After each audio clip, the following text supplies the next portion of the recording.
warahmatullahi wabarakatuh. Kami dari kelompok 5 yang beranggotakan saya Anissa Pasaramona dengan NIM 213200043. Saya Sabila Dulmuna dengan NIM 2130032. Saya Tarisa Zarafika NIM 213200035. Video pembelajaran ini kami buat untuk memenuhi tugas UAS mata kuliah pengembangan bahan ajar IPA SD dengan materi zat tunggal dan zat campuran. Selamat menonton. Yang pertama mengenai zat tunggal. Zat tunggal atau disebut zat murni adalah zat yang komponen penyusunannya hanya satu zat atau materi. Zat tunggal dapat berupa unsur dan senyawa. Yang pertama, unsur adalah zat kimia yang tak dapat dibagi lagi menjadi zat yang lebih sederhana. Ada dua jenis unsur, yaitu unsur logam dan non-logam. Contoh unsur logam adalah perak, besi, emas, dan platina. Adapun contoh unsur non-logam antara lain hidrogen, oksigen, nitrogen, dan karbon dioksida. Yang kedua, senyawa. Senyawa adalah zat tunggal yang berbentuk dari beberapa unsur. Contohnya unsur senyawa adalah garam, air, dan gula. Baik, selanjutnya ada zat campuran.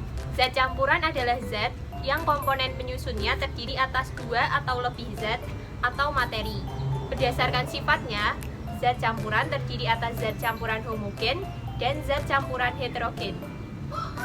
Zat campuran homogen adalah campuran yang terdiri atas dua materi atau zat yang dapat menyatu secara merata.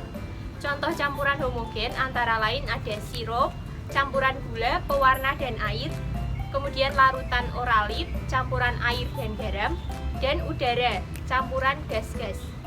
Yang kedua, zat campuran heterogen adalah campuran yang terdiri atas dua zat atau materi berbeda yang tidak dapat menyatu secara sempurna.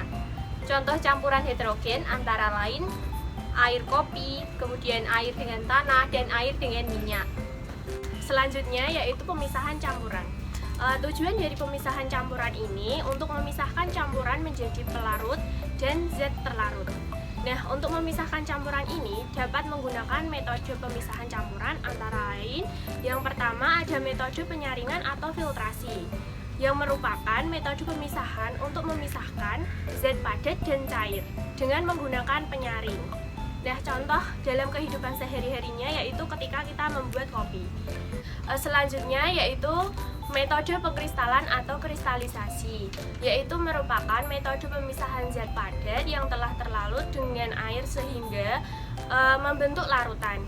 Nah, pengkristalan dapat dilakukan untuk memisahkan campuran homogen dan heterogen. Pengkristalan yang bisa dilakukan yaitu dengan cara penguapan. Nah, contoh dalam kehidupan sehari-hari itu ketika pembuatan garam.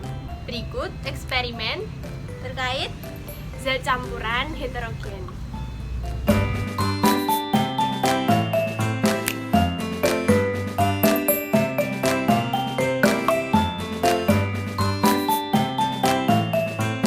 alat dan bahan yang digunakan. Yang pertama ada wadah dari kaca bening, bisa gelas, vas, dan lain-lain. Kemudian ada air.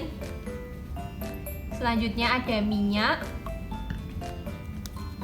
Kemudian pewarna makanan. Warnanya bisa disesuaikan. Di sini kami menggunakan warna hijau, kuning, dan biru.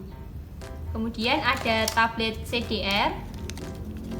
Dapat juga menggunakan tablet vitamin lain. Langkah-langkah pembuatan lava lamp. Yang pertama, masukkan air sekitar 1/4 bagian wadah.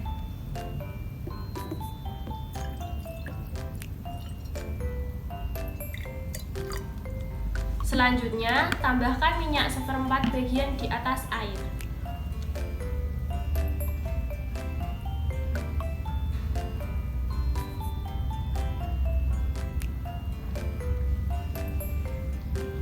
Selanjutnya, masukkan 5 tetes pewarna makanan. Tunggu sampai hujan warna muncul.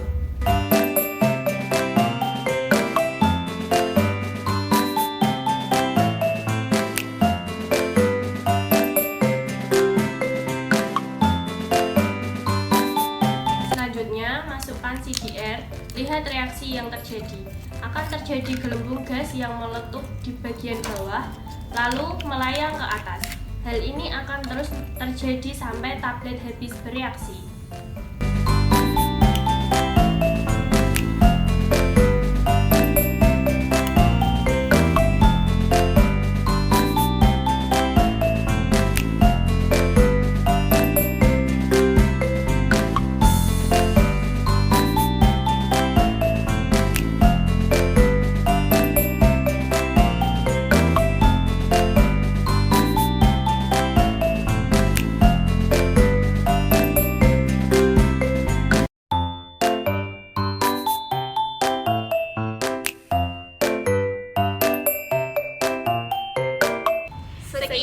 dari kelompok kami. Terima kasih. Wassalamualaikum warahmatullahi wabarakatuh.